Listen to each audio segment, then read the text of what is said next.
Bien, pues vamos a continuar con la que va a ser la última actividad de esta primera jornada. No olviden que mañana continuaremos en este encuentro de parlamentarios. Y es turno de hablar de la Ley de Gestión Pública e Integridad del Sistema Nacional de Salud. Básicamente lo que vamos a abordar en esta mesa es cómo se va o cómo se debe realizar ese nuevo marco de colaboración público-privada que tan esencial es dentro de nuestro sistema sanitario. Es una mesa que va a moderar Assumpta Escarp. Ella es exvicepresidenta segunda del Parlamento de Cataluña, donde también fue portavoz de Sanidad del PSC. Pues muchas gracias y gracias a los que aún resistís esta tarde intensa. Tenemos ganas de terminar, porque yo he dicho a las 8:15 tenemos que terminar, no, a las 9:15, no. Bueno, en esta mesa pues os participan, a mi izquierda, a mi derecha, Nieves Martínez Tarazona, portavoz del PP de la Comisión de Sanidad y Consumo de las Cortes Valencianas, también médico de familia, que ha participado activamente, se ha visto cuál era su posición. María José Verdú, diputada de Vox, presidenta de la Comisión de Salud del Parlamento de las Islas Baleares, también forma parte de alguna otra comisión, graduada en gestión de la Administración Pública y máster en gestión de equipos y proyectos. Y en esta mesa tenemos una novedad que nos participa por... Está aquí, que lo tengo aquí y aquí. Participa por Zoom José María Vergeles Blanca, presidente del PSOE, de la Comisión de Hacienda y Presupuestos de la Asamblea de Extremadura, que participa, como decía, vía Zoom, que creo que nos oye bien. ¿Todo correcto? Bueno, esperaremos que también te podamos oír. A ver, en esta última mesa, para animar el debate intenso que hemos tenido en la anterior, planteamos un tema importante, digamos. En este momento estamos en un proceso de información pública de un proyecto que, cito textualmente, dice: está íntegramente orientado a la regulación de la gestión pública del Servicio Nacional de Salud, estableciendo de forma clara la prioridad de la gestión pública en la prestación de los servicios sanitarios. Es un debate que lleva mucho tiempo presente, la titularidad de la gestión de los servicios de salud y la colaboración público-privada, los mecanismos de control. Es un sistema, digamos, es un debate importante y que espero pues que sea enriquecedor. Haremos, como en las otras mesas, unas primeras intervenciones iniciales y luego lanzaremos algunas preguntas. A mí me pasa como el moderador anterior, tengo 1000 preguntas, pero reduciré para dar paso a las preguntas de todos vosotros. Pues empezaremos por Nieves. ¿Sí? Ya he roto el hielo antes, lo vamos a continuar. Bueno, buenas tardes a todos. Gracias a la organización por contar un año más conmigo para participar de una mesa que dije, jolín, no me han puesto la fácil en la anterior y habéis visto que esto de vivir las cosas en primera persona muchas veces te toca más la moral. Sin embargo, ayer mismo parece que también es un tema que está un poquito también novedad. Ayer mismo estuve en Gandía en una mesa redonda, justamente en una asociación de jubilados, y el tema de la mesa era sanidad pública o sanidad privada. Realmente, si lo lanzamos, a todo el mundo parece que pública, pública, pública. Vamos a ver realmente el panorama nacional. Realmente nuestro Sistema Nacional de Salud, tal como lo conocemos, o la asistencia sanitaria, mejor dicho, en nuestro país, no se entiende sin el conjunto de la sanidad pública y privada. Recogía unos datos estos días atrás en el cual el 55,6% de los hospitales, el 32% de las camas de España son de titularidad privada. Un 31% de las cirugías, un 24% de las altas, un 24% de las urgencias son del sector privado. El 92% de las ambulancias operativas son privadas. Entonces, a día de hoy, en octubre del 2024, no entendemos la asistencia sanitaria en el conjunto de nuestro país sin el complemento entre sanidad pública y sanidad privada. Si me preguntan, como profesional de la sanidad pública y en estos momentos como representante de la ciudadanía en Cortes Valencianas, apostaré siempre por una sanidad pública, pero por una sanidad pública que sea igualitaria en cualquier parte del territorio. y por una sanidad pública que realmente oferte la misma calidad a cualquier ciudadano, en este caso de mi comunidad. Si lo miro en conjunto, veo el conjunto nacional, que al fin y al cabo es el entorno en el cual nos tenemos que mover, y veo que estamos faltos de esa equidad realmente a nivel nacional, de realmente una cartera de servicios que nos haga iguales a cualquier español en cualquier rincón de nuestra nación, y veo un agujero negro que ha salido reiterativamente en todas las mesas y que marca siempre la asistencia sanitaria, y es una financiación óptima a cada territorio. Y es que por mucha voluntad política que tengamos, ese capítulo 1 ha de tener dotación presupuestaria, ese capítulo de infraestructuras ha de tener dotación presupuestaria, y además esos presupuestos han de ser reales. La sanidad ha ido cambiando a lo largo de los últimos años, no es el foro donde lo tengo que contar, pero la manera de gestionarla también. Ayer un poco exponía en la mesa en la que estaba que seguramente la FOR, esa empresa que muchas veces se vincula a Valencia, no se gestionaba igual en los 80, en los 90, en el 2000, 2010 o 2020. Pero es que la sanidad pública no se puede gestionar igual en el 86, que en el 96, que en el 2006, que en el 2016, ni seguramente cómo la gestionaremos en el 2026. Tenemos que salir de ese barco que muchas veces cuando uno entra en política es un bote en el cual se sube, de politizar la sanidad, y es una realidad. Es una realidad. Creo que el Ministerio, como Ministerio de Sanidad, está para legislar muchas cosas, pero la gestión de la sanidad recae sobre las comunidades autónomas. Y tenemos un Consejo Interterritorial que ha de tener voz potente en cómo se debe legislar. Entre otras cosas, porque por otros motivos en el resto de mesas también ha salido aquí el tema. No podemos pensar solamente en las grandes urbes, en las grandes capitales. Todos los rincones de España no son igual ni tienen las mismas necesidades. Dudo que tenga las mismas necesidades Valladolid que Ceuta. Seguramente en el conjunto global sí, pero la manera de gestionar la sanidad en un sitio y otra será totalmente distinta.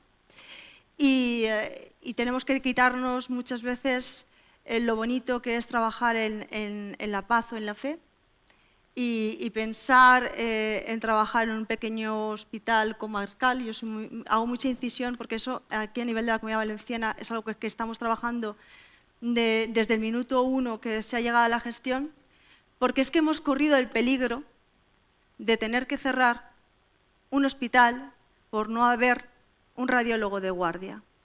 Porque aquí se ha puesto mucho sobre la mesa, por ejemplo, el hecho de los MIR. Claro, vamos a ser críticos y vamos a ser reales. Mucha gente, cuando se presenta al MIR, ya tiene una especialidad. Es una realidad, no la podemos negar. Seguramente por eso lo abandono. O mucha gente empieza una especialidad sin querer hacerla. De ahí también el abandono. Tenemos que hacer esa autocrítica. Y eso nos tiene que servir también para, seguramente, hacer mayor oferta muchas veces, que es lo que se está comentando. Año tras año se ha ido aumentando la oferta, pero es que estamos en un panorama totalmente distinto. En cuanto a derogar por derogar, jolín, yo creo que en ese día a día de legislar, cuando los que estaban anteriormente, hace años, en esas funciones, se plantearon que se necesitaban otras opciones, es porque se detectaba. Esas opciones habrán tenido sus luces y sus sombras. Siempre se ha puesto sobre la mesa que la gestión indirecta viene a lucrarse. Vamos, yo no conozco ninguna empresa privada que trabaje gratuitamente. Eso es una realidad y creo que si no nos engañamos los que estamos en este foro. Pero también cuando han querido vincular siempre a que no hay una gestión óptima cuando es indirecta, yo me cuestiono el hecho de las personas que desde la Administración deben de velar como comisionados en la supervisión de esa gestión, ¿no lo están haciendo? Quienes están supervisando a esas personas, ¿no lo están supervisando? Los funcionarios que en las distintas consejerías están haciendo esos pliegos de condiciones y están haciendo un seguimiento activo de esa gestión indirecta, ¿les ponemos en duda que lo estén haciendo? Forma parte de la politización. Para mí, la sanidad que debemos dar a nuestros ciudadanos es que, no sé, la típica tarjeta. Hemos dado un paso, que la tarjeta por lo menos que me valga en Madrid, me valga en Valencia y me valga en otra comunidad autónoma. Ese paso por lo menos ya lo hemos dado.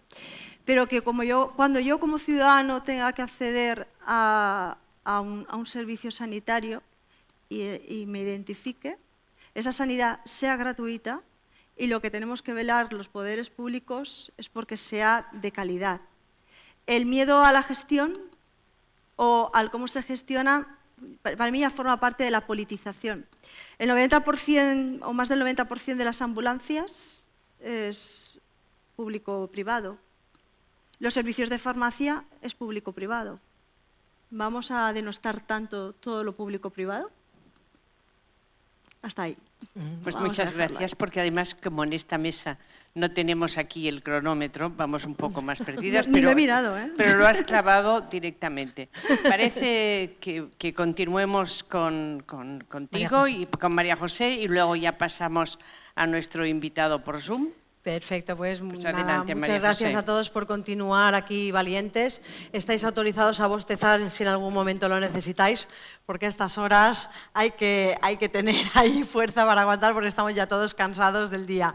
Pero bueno, muchísimas gracias por estar aquí, muchas gracias por darme la oportunidad de estar en esta mesa. Es la segunda vez que yo participo, bueno, la segunda vez que vengo a un evento de redacción médica. El primero vine como oyente y en este pues ya me han enganchado para hablar. Digo, bueno, pues vamos a ver cómo nos estrenamos, esperemos que todo vaya bien, que no entremos en tartamudeos y que no nos quedemos en blanco, con eso me conformo. Yo, dicho esto, a mí me gustaría empezar pues con una breve contextualización del Servicio Nacional de Salud como estructura en España, porque ha sido un pilar fundamental para garantizar el acceso universal a la atención sanitaria. Y sin embargo, en los últimos años se ha enfrentado múltiples desafíos que han puesto de manifiesto la necesidad de modernizarse y de optimizar todos los recursos que tenemos a nuestro alcance. Entre estos desafíos pues ha destacado sobre todo, y se ha hablado mucho en las otras mesas, la falta de personal. La falta de personal sanitario, el aumento de listas de espera, necesidad de incorporar nuevas tecnologías y una creciente presión financiera derivada del envejecimiento de la población. Es cierto que la pirámide poblacional, si no se ha dado la vuelta del todo, prácticamente está en ello. Tenemos gente mucho más mayor que nacimientos y esto pues, es una carga impositiva que se va acumulando.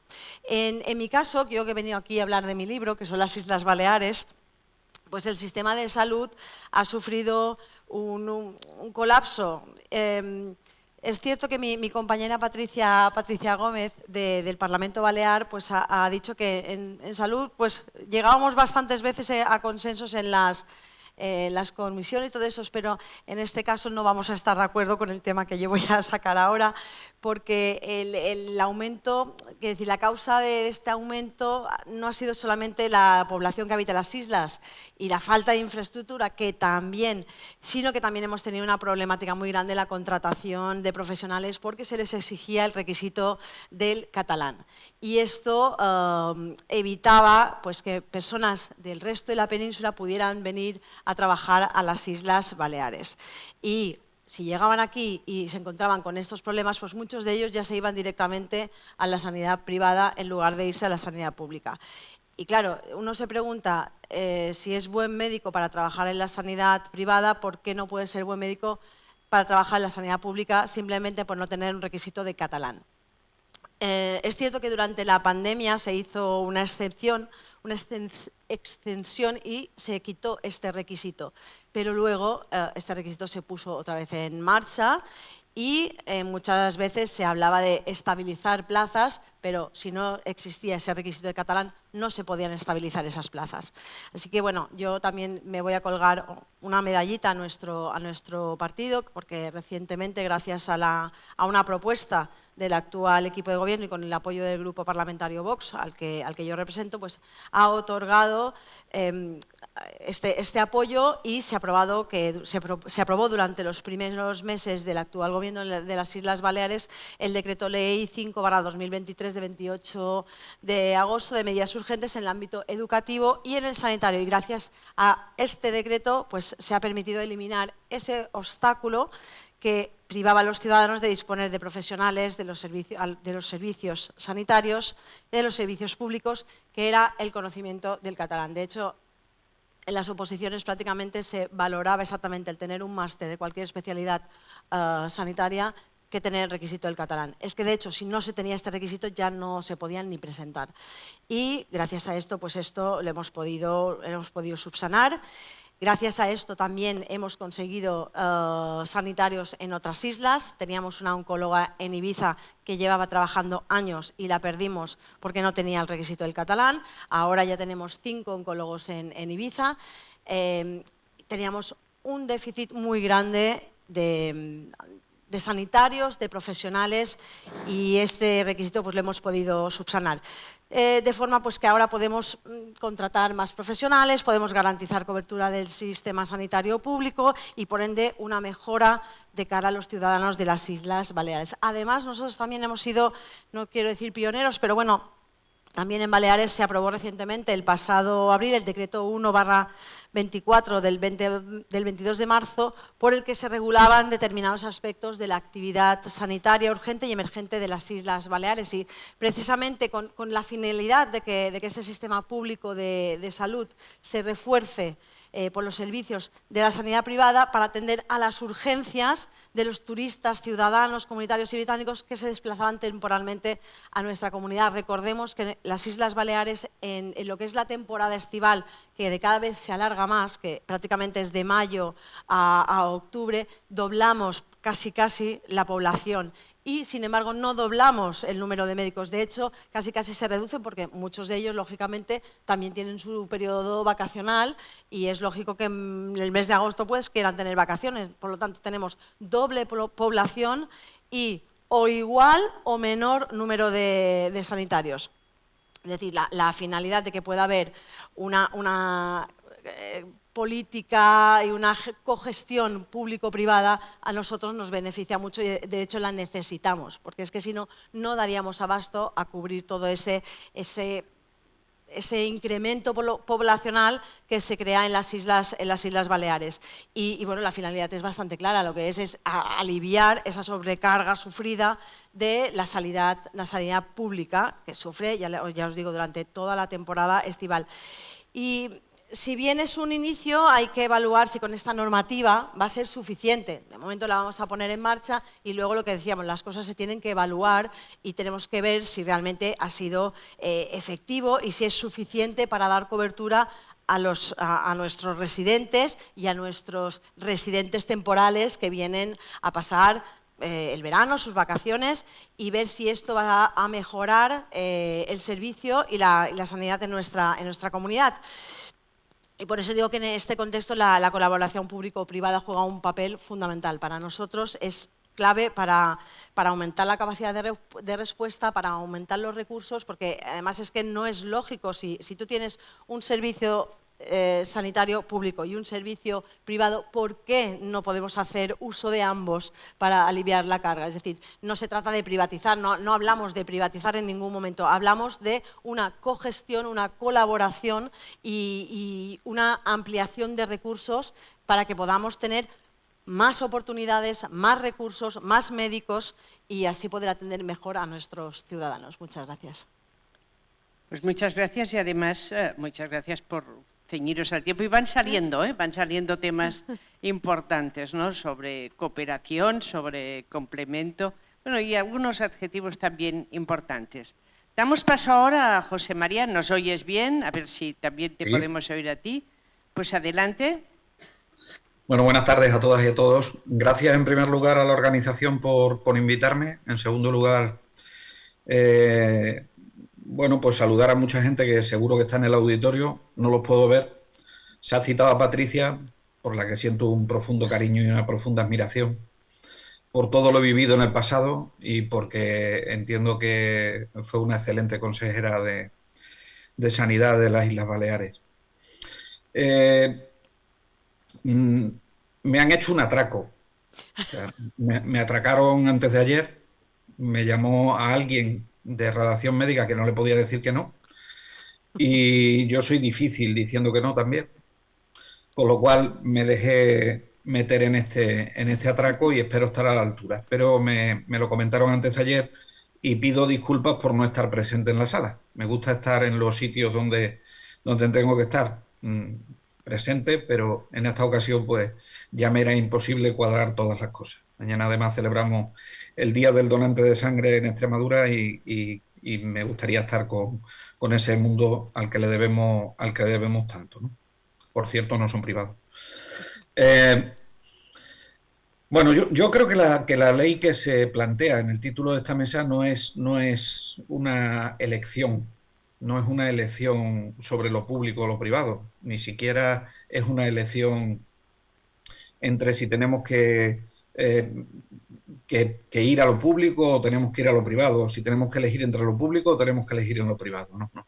Yo creo que esta ley viene a poner un poco de orden en algo que el legislador de la Ley General de Sanidad no creo que quisiera contar con ello, como fueron determinadas formas de colaboración público-privada, que por cierto, y con todos mis respetos, como decía Nieves, creo que era para los funcionarios que controlan los concursos y los contratos, y también, por supuesto, para los políticos que están controlando los concursos y los contratos, pero es una fórmula que ni funcionó en el Reino Unido ni ha funcionado en las comunidades autónomas que la han podido poner en marcha.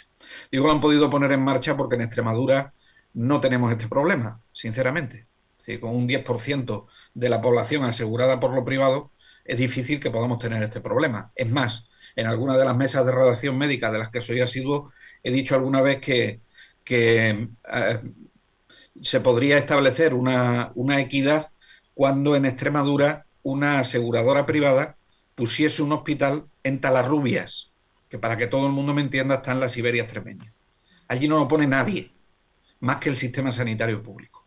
Y esto no es politizar, esto es reconocerle a la ideología lo que es de la ideología.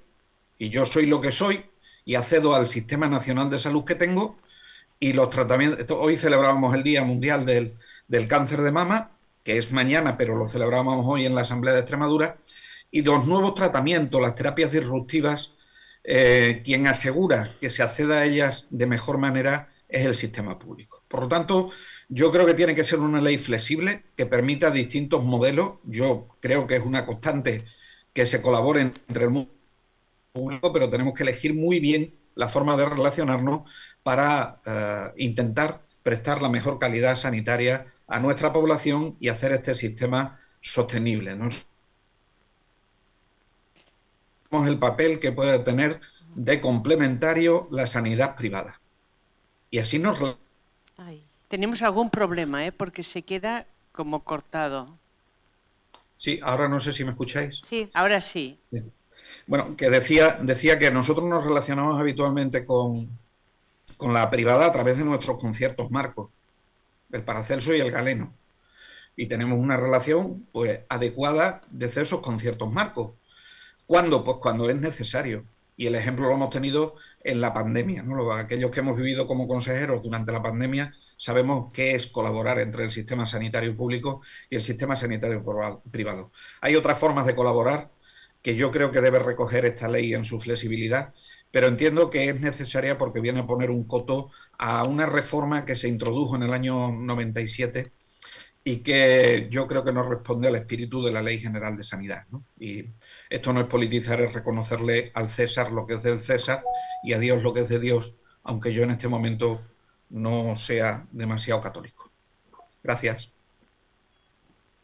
Pues muchas gracias, estamos todos en orden, pero han salido muchos temas, ¿eh? Y algunos importantes, es decir, no es sanidad pública, es sanidad privada. Nieves empezaba un poco así, ¿no? Diciendo, yo creo que lo que plantea la ley, y yo creo que por aquí van un poco las preguntas, es formas, o sea, con titularidad pública, formas de gestión distintas que se pueden abrir y que es un proceso de colaboración. Han salido bastantes temas importantes y que a mí me surgen algunas preguntas que creo que pueden ser de interés y que vale la pena, y luego abrimos un poco el debate, pero para esta segunda parte. La primera sería, cada vez que se mueve, digamos, el tema de la gestión sanitaria, no la titularidad, sino la gestión, siempre se generan conflictos políticos y por lo tanto Aquí han salido en algunas intervenciones y en otras mesas el tema de que en sanidad llegamos a muchos consensos en los parlamentos. Entonces, mi primera pregunta sería, ¿seremos capaces de buscar un consenso también o de conseguir un consenso para avanzar en una ley de este tipo, ¿no? Que intenta buscar o poner un poco de orden en algunas de las previsiones ya legislativas? Hay otro tema que yo creo que ha sacado Nieves y que es muy importante, es ¿realmente estamos hablando de reversiones o de derogaciones? O bien lo que vale la pena, yo creo que un poco tú lo has apuntado, es apostar por profundizar mecanismos de control, transparencia, auditoría y rendición de cuentas, digamos, ¿no? Y aquí es donde un poco sería el segundo tema. Yo lo dejo aquí, pero os dejo que podáis ir introduciendo lo que queráis. Y ahora, si os parece, empezamos por José María y así vamos haciendo. Gracias. Muchas gracias, Asunta. Bueno, yo creo que tenemos que llegar a acuerdos. Es una obligación que tenemos como políticos, llegar a acuerdos. Dudo que en el ambiente enrarecido que tiene en este momento la política que podamos llegar a acuerdo cuando se mezclan demasiados temas. Pero aspiro y confío en que podamos llegar a acuerdos. Le doy la razón a quien hablaba antes y me parece que se refería a Patricia sobre los consensos alcanzados en el seno del Consejo Interterritorial del Sistema Nacional de Salud. Creo que eso es un ejemplo bastante claro. Hay otro ejemplo muy claro frente al sistema educativo de nuestro país, que cada vez que lleva un gobierno al gobierno de España, da igual del signo que sea, tenemos una nueva ley educativa, que ya tenemos niños de no sé cuántas generaciones con distintas leyes. El Sistema Nacional de Salud tiene la Ley General de Sanidad desde hace muchísimos años y no se ha tocado. Es decir, es posible que esto nos ayude también a que podamos llegar a consensos. Y el control y la transparencia no es una opción, es una exigencia. Es una exigencia legal y es una exigencia ética y de responsabilidad política. Ahora, hay determinadas fórmulas de gestión que en determinados informes, sobre todo económicos, de sostenibilidad y de gestión, se han mostrado como una fórmula que no son las adecuadas para hacer una gestión de la sanidad, que son las fórmulas que se han utilizado en determinados territorios de este país, como fórmula de colaboración público-privada en gestiones integrales de hospitales. Yo creo que eso nadie lo puede dudar. Y yo creo que esas fórmulas, si no hay que revertirlas, desde luego hay que revisarlas en profundidad, porque Nieves lo decía antes, la empresa privada no va a perder. Luego, cuando vienen mal dadas, que vendrán mal dadas con los objetivos de déficit y con los objetivos de deuda, siempre intentaremos pagar a esas empresas privadas, en detrimento de los centros públicos que tenemos dentro de nuestros territorios. Y eso yo creo que es algo que no nos podemos permitir. Pues ya, José.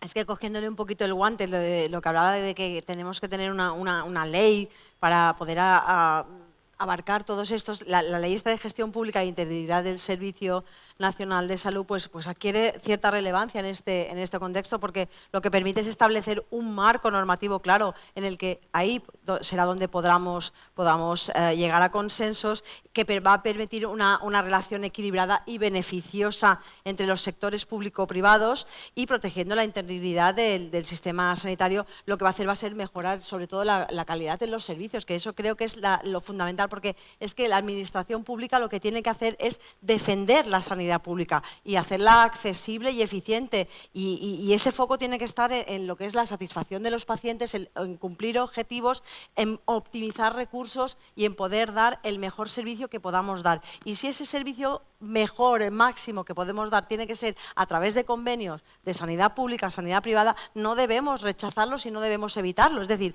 el Sistema Nacional de Salud debe seguir siendo accesible para todo el mundo, para los ciudadanos, y tiene que asegurar que nadie se quede sin ningún tipo de atención de sanidad. Pero sí que es cierto que en el ámbito de la salud, el sector privado, en este caso, lo que puede aportar es flexibilidad. Puede desatascar un poco a la sanidad pública, es como un hermano que le puede ayudar quitándole ese sobreesfuerzo, esa sobrecarga que lleva, y no me cabe duda de que todo eso siempre va a ser en beneficio de los ciudadanos. De hecho, es que hay muchísimas personas que utilizan ambos servicios, es decir, utilizan la sanidad pública, pero a la vez tienen un seguro privado por si en algún momento tienen una urgencia y la sanidad pública no les puede atender porque hay lista de esperas, porque no pueden esperar, pues acuden a la sanidad privada. Y eso tampoco tiene que ser peyorativo, ni que tengan que esas personas que son muchísimas, o que somos muchísimas, porque yo soy una de ellas, no tiene que ser un mal ejemplo, una mala combinación, al contrario, porque si puedes utilizar un servicio, lo utilizas, y si en un momento dado puedes irte al otro servicio y no acumular tú la lista de espera, pues siempre va a ser mucho mejor. Entonces, yo creo que la prioridad siempre la tenemos que ver en que lo que necesitamos es garantizar el mejor servicio al ciudadano, la mejor atención, y si el sistema público necesita del sistema privado para poder mantenerse, pues creo que ahí es donde tenemos que estar también los políticos. Nieves. Bueno, yo estoy con José María. Está claro que los ciudadanos los defraudaríamos si realmente en algo de tan suma importancia como es el cómo gestionar o trabajar por el mejor sistema nacional de salud, los políticos no fuéramos capaces de llegar a un acuerdo. O sea, si utilizáramos esto como ya arma arrojadiza, la poca credibilidad que muchas veces cuando pisas cualquier foro y dices que en estos momentos te estás dedicando en exclusiva a la política y te dicen, pero tú estás loca, ¿qué necesidad tienes?, la perderíamos totalmente. Por eso digo que nos tenemos que salir de ese bote salvavidas de mucho color ideológico, y es sumamente importante que en algo como la sanidad, que disfrutamos de un consejo interterritorial, donde realmente está la pluralidad y la singularidad de cada territorio, no se puede hacer un trabajo arduo que facilite una legislación que sea óptima para todo el territorio. La privada no se va a sentar en muchos sitios, igual que a mi pueblo no viene ninguna empresa de autobuses, y el cercanías que viene uno por la mañana y uno por la tarde, mientras que hay poblaciones de Valencia que tienen conexión cada media hora. Pero me siento agradecida a que tengo por lo menos ese servicio público. Por eso soy muy cabezona y muy insistente en la importancia del trabajo por la equidad, de salir del mundo urbanita. España es urbanista hasta cierto modo, pero la gran extensión de España y de sus necesidades requiere de esa ayuda. Es muy fácil hacerse un seguro de cualquier empresa privada, que además a día de hoy han crecido como la espuma, vivir en Valencia y fácilmente tener una asistencia sanitaria. Es bastante más complicado venir de una población a hora y 3/4 de Valencia a tener que ser asistido y tienes mucha mayor confianza en el que a día puedes llegar a ver.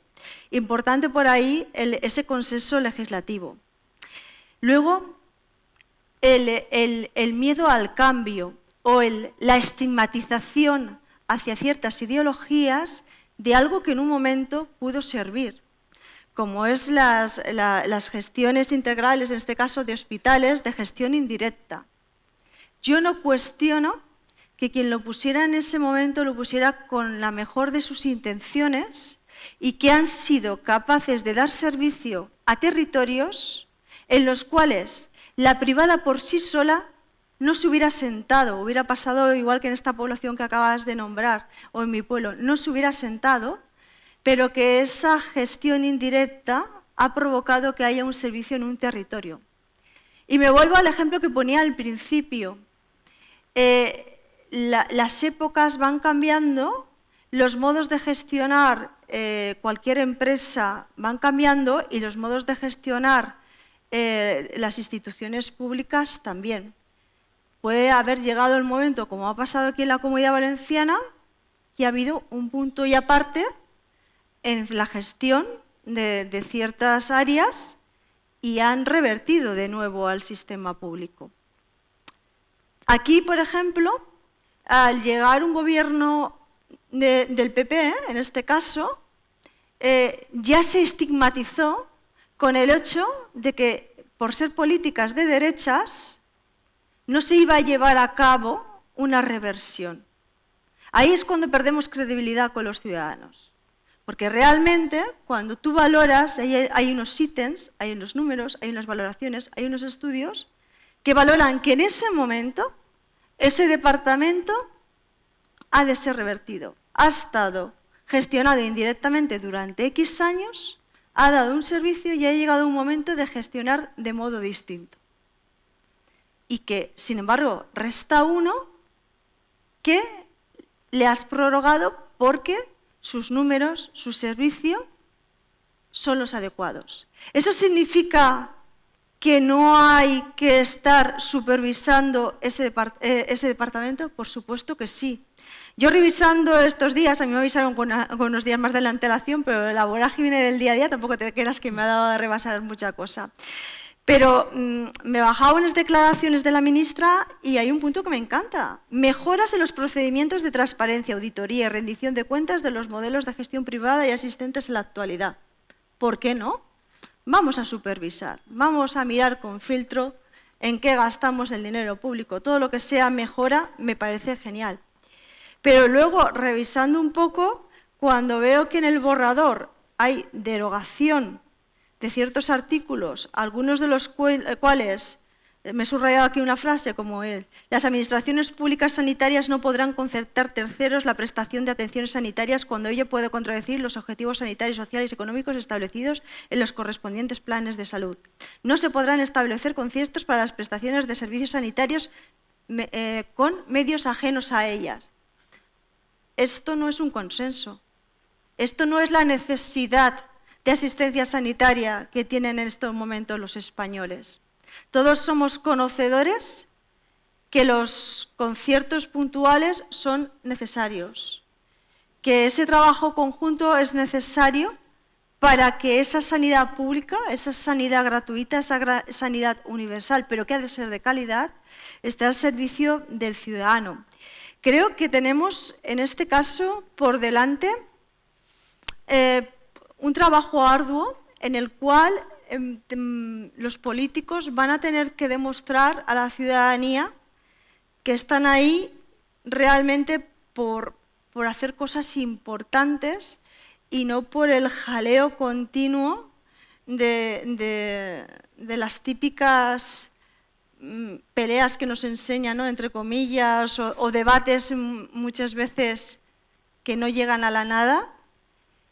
Y en legislaciones importantes que hubo generaciones anteriores que tuvieron la valía de sentarse, de consensuar y dejarnos un sistema que hasta ahora ha dado un servicio envidiable a la ciudadanía pueda continuar, que las generaciones que vienen puedan seguir continuando este sistema y que dentro de ese sistema no se olviden de los profesionales a la hora de gestionar, de valorar a esos profesionales, de que esos recursos humanos también sean considerados. No solamente el quien gestiona, quien no gestiona, las ratios, no. Los profesionales, como se ha dicho aquí, son pieza, princeps del sistema. Han salvado el sistema en muchas ocasiones, lo siguen salvando y los profesionales y la ciudadanía no entenderían que no llegáramos a esos consensos. Muy bien, gracias. Quizá abramos ahora un poco el debate en el público, si hay algunas preguntas, intervenciones, y luego si nos queda tiempo y queréis añadir algo más o cerrar. Pero sí que me quedo con una reflexión y que me permito decir ahora, y que me parece que en otras mesas también ha salido. Igual desde estos encuentros, desde los consensos que existen en las comisiones de salud de los parlamentos, igual conseguimos, digamos, que llegue a otros estamentos dentro de los propios parlamentos, ¿no? Diciendo, podemos llegar a consensos importantes en políticas públicas importantes, por lo tanto, es una reflexión que si desde salud se hace, se puede hacer desde muchos otros puntos de vista. Yo, si no te sabes, quería comentar una cosa que ha dicho Nieves. Sí que es cierto que la ciudadanía quiere continuidad y tal, pero también es cierto que cuando hay un cambio de gobierno, hay un cambio de partido, la ciudadanía también ha votado eso y lo ha votado en base a programas electorales. Y también puede ser que la ciudadanía dé un voto de castigo a un gobierno que, por lo que crea, no lo ha hecho bien y decide ese cambio. Por lo tanto, también hay que mirar ese partido que ha ganado las elecciones, que ha entrado, cuál era el programa que llevaba en salud. Si es un programa continuista, perfecto, pero si es un programa que exige algún tipo de cambio, eso también se tiene que valorar, porque el ciudadano ha votado, el ciudadano ha hablado y ha dicho, oye, yo quiero ese cambio. Entonces, esa es una de las cosas. Y luego, lo que también el tema de las concesiones, de la gestión indirecta. Ahí también no es cuestión de revertirlos todos, pero sí que es cierto que lo que se tiene que hacer es evaluar esas concesiones sin ámbito ideológico, es decir, vamos a valorar las concesiones que tenemos, vamos a ver si nos dan buenos resultados, vamos a ver si si cumple con los objetivos. Si los cumples y nos interesa, continuamos con esa concesión. Que no, pues siempre tenemos tiempo a revertirla. José María, ¿quieres añadir algo más o abrimos preguntas al público? No, abre preguntas al público si quieres. Iba a hablar de la anomalía que tenemos en este país de las mutualidades, pero... Bueno, podemos hacerlo otra vez. Podemos hablarlo en el debate con el público. Además, creo que se merecen un respeto porque la hora ya es una hora de cena. Bueno, no, nos han dado, tenemos aún 26 minutos, estamos dentro del respeto. No, digo para que, hombre, que la gente estará cansada. Muy bien, pues abrimos preguntas y con unas intervenciones del público. Tenemos 3, de momento 4. Esta luz es un martirio. Esta luz. Bueno, adelante. Muchas gracias y enhorabuena a los ponentes y a la moderadora de esta mesa. La verdad es que hablar de colaboración público-privada en sanidad es un objetivo a conseguir. Hay ejemplos estupendos por parte de la gestión de las comunidades autónomas y debemos de aunar esfuerzos para conseguirlo, ¿no? Y yo quería hacer una matización con respecto a los acuerdos,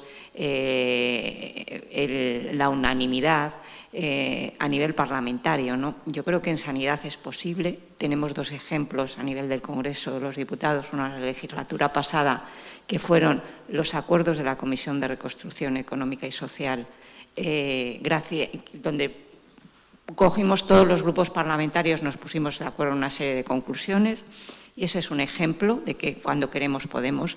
Y luego recientemente yo tengo que traer pues el trabajo que ha habido y se ha hecho con la ley de la ELA. Entonces ha sido otro ejemplo donde ha primado el interés de los pacientes, el interés, al final la implicación de toda una sociedad con un tema muy concreto que ha hecho que los partidos políticos nos pusiéramos de acuerdo con un fin, que es que los pacientes con ELA tengan una ley, y en breve así será. Ricardo, quiero que... Aprovecho que tengo el micrófono al lado. Quería ceder la palabra al resto de asistentes que quieran intervenir. Yo, igual, felicitaros a los cuatro por la ponencia. Iba a preguntarle por algo que José María acaba de enunciar, el tema de las mutualidades. Sí que me gustaría conocer, no sé si es posible utilizar el término brevemente, mutualidades en la misma frase, conocer un poco vuestra opinión sobre qué futuro deberían tener estas mutualidades cuando están justo mismo ahora en entredicho, ¿no? O por lo menos en revisión. Y una pregunta personal que me gustaría hacerle a José María, aunque no está aquí presente, si su percepción sobre la labor de Hacienda en las comunidades autónomas ha cambiado ahora desde que no es consejero y ahora está en la Comisión de Hacienda precisamente. ¿Cómo se ve las cosas de Hacienda desde Sanidad y ahora desde el ámbito de Hacienda? Terminamos, ¿os parece, con las preguntas y luego contestáis, Sara? Digo por esta zona y luego... Muy bien. Sí, yo quería hacer referencia a lo que ha salido de la doble cobertura, ¿no? De la cobertura, el aumento de la doble afiliación con mutuas privadas, ¿no? en las personas, porque es verdad que a nivel individual cada uno pues es libre, obviamente, de decidir lo que considere, pero en cambio yo sí que creo que como responsables políticos debería preocuparnos el crecimiento, ¿no? Que en determinados sitios la doble mutualidad, la doble cobertura pues va en aumento, ¿no? Y más que nada porque cuando preguntas en un informe que leí el otro día que nos explicaron cuál es la causa de esta doble cobertura, el 78% decían la rapidez en el acceso a ser atendido. Entonces yo sí que creo que como políticos, como responsables de sanidad de diferentes comunidades, ¿no? Creo que esto debería preocupar. Sí que creo que esto nos debe politizar en el sentido de decir, ostras, que la clase media se vaya del sistema sanitario público cogiendo una doble cobertura sanitaria, esto debilita mucho el sistema sanitario, porque quiere decir que la gente está empezando a no confiar en él, ¿no? Y por lo tanto yo lo traslado a la mesa porque sí que se ha dicho muy rápido y yo creo que precisamente no, que esto debe ser un elemento de preocupación a tener en cuenta. Damos la última palabra. ¿Tienes, Joaquín? Dudaba del nombre, pero lo hemos acertado. Bueno, pues muy interesante la charla. Yo quería haceros una pregunta, si tenéis a bien contestar. ¿Qué servicios sanitarios públicos sois partidarias de externalizar? Y si sois partidarias de externalizar alguno. Y dentro de esos servicios, el transporte sanitario urgente, que es la entrada de cualquier paciente al sistema sanitario, ¿sois partidarias también de externalizarlo? Ha habido experiencias de comunidades autónomas que lo externalizaron y ahora volvieron a hacerlo público. ¿Qué opinión tenéis? Y me gustaría que os definierais. Creo que este es un tema importante y que ahora mismo en varias comunidades autónomas está en entredicho. Gracias. Si no hay ninguna palabra más, pues empezamos como hemos hecho al inicio. ¿Yo? Nieves. Sí. Bueno, pues por partes. En cuanto a MUFACE, a día de hoy, el sistema sanitario público, entender por instalaciones públicas, a día de hoy no podría asumir una reversión inmediata de MUFACE. Yo creo que con eso lo digo todo, pues sí hay que trabajar y hay que trabajarlo a largo plazo. En cuanto al análisis que estaba haciendo la compañera, es un análisis sesgado. Me refiero, la doble mutualidad la está sesgando, no todo el mundo hace una doble mutualidad para empezar, porque he empezado mi intervención esta tarde diciendo que España, en este caso el Sistema Nacional de Salud, es el conjunto de la pública y la privada. Tú puedes acceder tranquilamente a una pública pura o puedes acceder a una privada.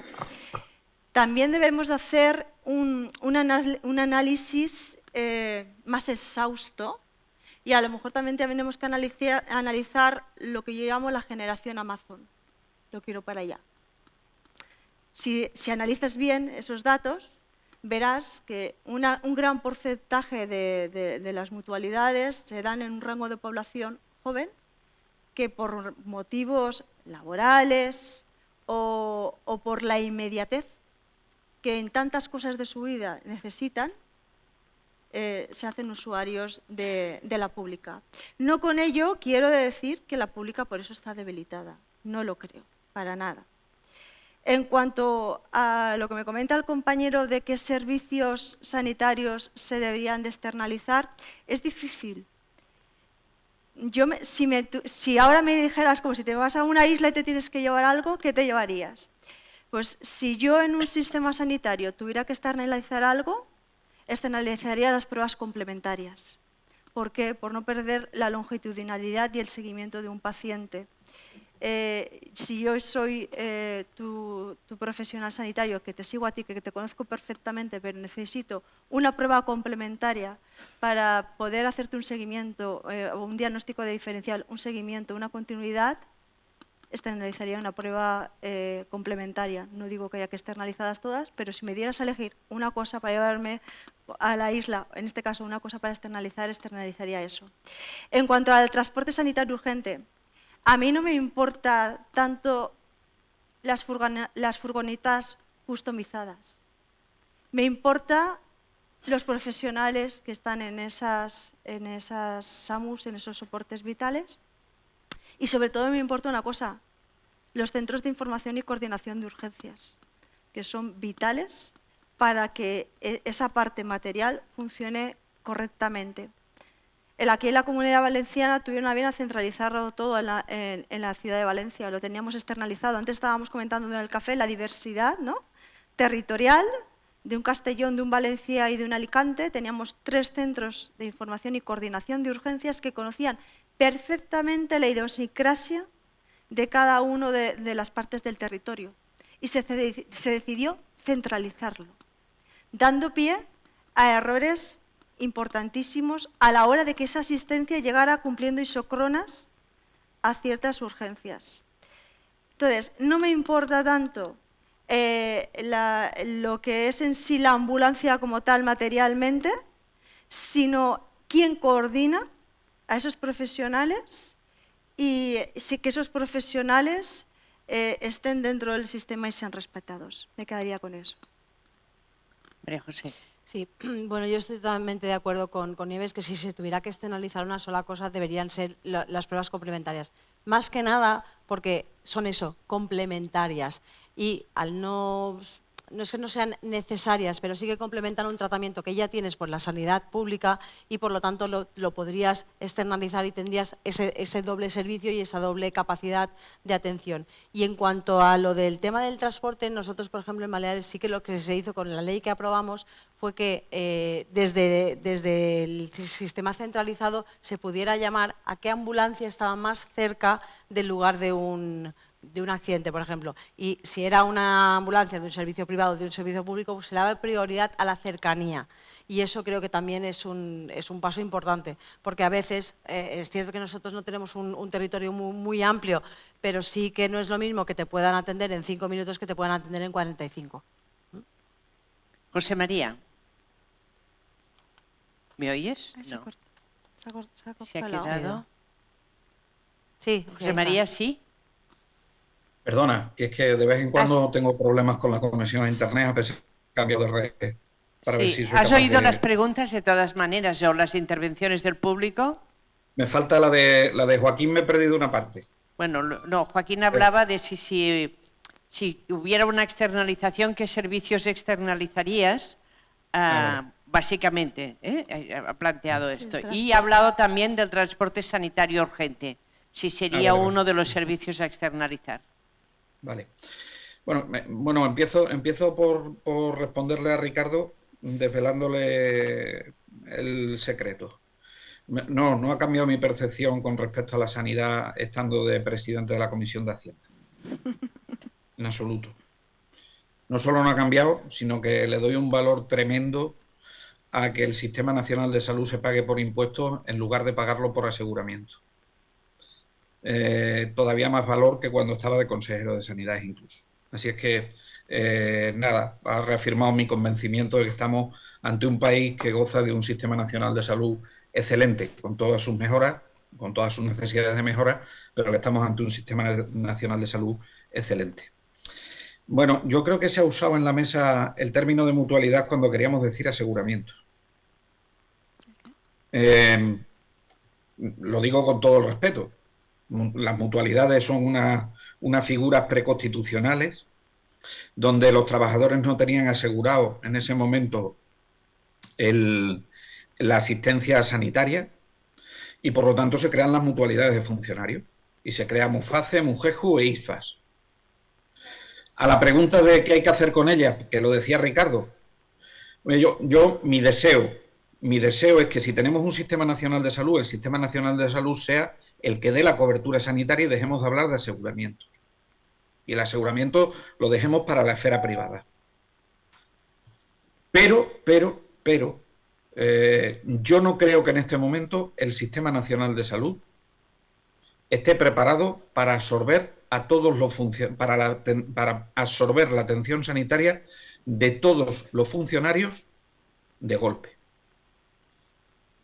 Bien es verdad que el Estado no puede ser rehén de aseguradoras privadas haciendo valer esa situación de que el Sistema Nacional de Salud no pueda atenderlo en este momento. Yo con respecto al doble aseguramiento ni estoy a favor ni estoy en contra. Un ciudadano puede elegir dónde quiere que le atiendan. Ahora, sí estoy a favor de una separación y de que no haya una competencia desleal entre los modelos de aseguramiento. Y eso sí que tenemos que respetarlo, en una situación donde además nuestros profesionales, como decían las dos ponentes de la mesa, están en una situación de escasez tremendamente importante. Yo siempre parafraseo a nuestro presidente, que ha estado más tiempo en la presidencia de la Junta de Extremadura, que decía que las ambulancias en Extremadura siempre iban de lo privado a lo público, nunca iban al revés. Por lo tanto, creo que con eso se dice todo. Y además es una cuestión puramente egoísta lo de las mutualidades. Yo necesito un Sistema Nacional de Salud, digo yo como ciudadano, que esté integrado por la mayor parte de la clase media de este país, porque la clase media con sus críticas son las que nos hacen mejorar los servicios públicos. Si eso lo hacemos a través de otros modelos de aseguramiento, no vamos a tener esas críticas para mejorar el Sistema Nacional de Salud. Y eso nos lo dice el barómetro sanitario año a año. Con lo cual, yo soy un firme convencido, por distintos motivos, que esto, que lo de la doble cobertura, hombre, ya encima, cuando son las empresas sustituyendo una parte de la nómina y dando unos incentivos a los trabajadores con modelos de aseguramiento que no están dentro del Sistema Nacional de Salud, a mí me resulta complicado aceptarlo. Complicado aceptarlo. Insisto, cuando las cosas se hacen con una separación completa, yo no tengo ningún problema. Y ese mecanismo de transparencia es el que asegura la ley de la que estamos hablando, que parece que estamos hablando de otra cosa, pero es el que asegura la ley de la que estamos hablando, ¿no? O el anteproyecto de ley del que estamos hablando. Y luego, con respecto a la pregunta de Joaquín, ¿qué externalizaría? Yo no externalizaría nada. Sí colaboraría con la privada. ¿En qué? En lo que ya estamos colaborando. En lo que ya estamos colaborando. Pero además introduciría algunos campos más. El Sistema Nacional de Salud, en este momento, Ricardo, y esto me lo da mi visión de presidente de la Comisión de Hacienda, no tiene ningún fondo en la financiación autonómica preparado para absorber las tecnologías disruptivas que se están incorporando al Sistema Nacional de Salud. Si en un modelo futuro de financiación autonómica eso cambia, no diré estas palabras, pero en este momento no está asegurado. Y estamos hablando de tratamientos excesivamente caros, que tenemos el deber y la obligación como políticos de prestárselos al ciudadano cuando han demostrado su eficacia científica. Y tenemos un Sistema Nacional de Salud que puede ser una potencia para hacer ensayos clínicos y poder disponer en unas condiciones ventajosas en colaboración con la industria farmacéutica de esos tratamientos.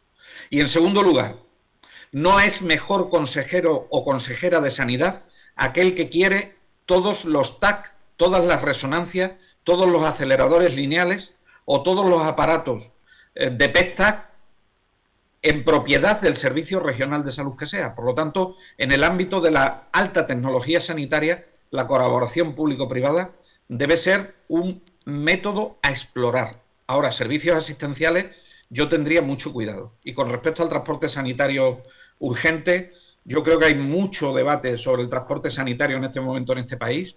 Entre otras, la falta de profesionales del transporte sanitario que se forman por FP y que requeriría solamente una mesa dedicada a esto porque la patronal del transporte sanitario está tremendamente preocupado por las exigencias que le estamos haciendo a los gobiernos y la falta de personal que en este momento hay. La reversión a lo público no ha sido tampoco ningún acierto. De hecho, los estudios que hay con respecto a este tema dicen que incrementan el coste del servicio hasta en un 60% en determinados casos, los estudios económicos. Tenemos que pensar si estamos dispuestos a hacer eso, ¿no? Pero yo creo que en este momento creo que hay mucho campo de colaboración público-privada que no son servicios como tal, pero sí son elementos que le pueden dar una calidad muy importante a los ciudadanos y ciudadanas de este país. E insisto, hablemos de aseguramiento y no hablemos de mutualidades, porque mutualidades solo hay 3. Muface, Mugeju e ISFAS. El resto son aseguramientos. Y el resto son mutuas de accidentes de trabajo, pero no son mutualidades. Si no hay ninguna palabra más y desde la mesa no hay ninguna intervención, vamos muy bien de tiempo. No tengo tiempo aquí, pero lo deduzco por el teléfono que tenemos aquí. 5 minutos. Nos quedan 5 minutos. Yo pero... un minuto con lo que Venga, ha dicho va. José María, pero nada. Uno, pues solo te dejamos gastar. Estoy de acuerdo en un tema que ha dicho importantísimo en cuanto a la financiación necesaria, porque además en la alta tecnología, una de las cuestiones a lo mejor por la que ha lanzado la necesidad de la colaboración público-privada es porque nos estamos enfrentando a la obsolescencia de muchos de los aparatos que están al servicio de la ciudadanía y que es difícil hacer frente desde los servicios de Hacienda, y él ahora lo parece ser que lo sabe muy bien, para lo que es el sustituirlos y luego el crecimiento de los mismos. Todos somos conocedores no solamente de los tratamientos pioneros que deben de ser asumidos, sino también de las necesidades cada vez que se están adquiriendo en las intervenciones robóticas, por ejemplo. Yo creo que el planteamiento de la mesa era de entrada, hablamos de una ley, que durante el proyecto de ley que está, pero yo creo que hemos abordado la colaboración público-privada desde tres ámbitos, ¿no? Lo que representa el doble aseguramiento, la doble cobertura, otra es las formas de gestión de una titularidad pública y formas de gestión distintas, que pueden ser directas, indirectas, en todo caso, y luego esta colaboración público-privada, sobre todo lo que venimos llamando ahora con contrataciones innovadoras, innovación y la introducción de todos los mecanismos posibles. Yo, como han salido muchísimos temas, pero creo que hemos ampliado el campo. Yo haría unas conclusiones, como han hecho el resto de moderadores, pero muy rápida.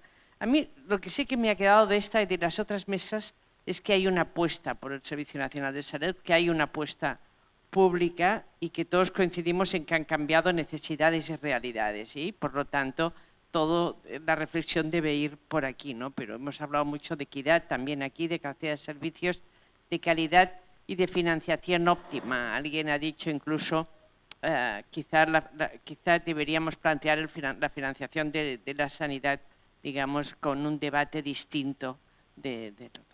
Y la otra, yo creo que otro de los aspectos que se ha planteado, tanto en las formas de gestión como lo que puede introducir esta ley, también es la necesidad de reconocer la gestión de las comunidades autónomas, las diversidades territoriales entre comunidades, el papel del Consejo Interterritorial, pero también las diversidades territoriales internas de cada uno de las comunidades autónomas. Yo creo que han salido muchos conceptos desde flexibilidad, pero yo creo que un poquito hemos podido resumir por aquí. Y sobre todo este punto que yo antes decía y que creo que vale la pena terminar, que es esta búsqueda del consenso. Decía José María, desde la distancia, hemos tenido no sé cuántas leyes de educación y una ley general de sanidad. Quizá es verdad que hay cosas que hay que reformar, hay cosas que hay que modernizar, que tenemos que poner al día, pero quizá es un ejemplo de lo que es una política pública que sabemos valorar y llegar a consensuar. Nada más, muchas gracias y hemos resistido hasta el final, ¿eh?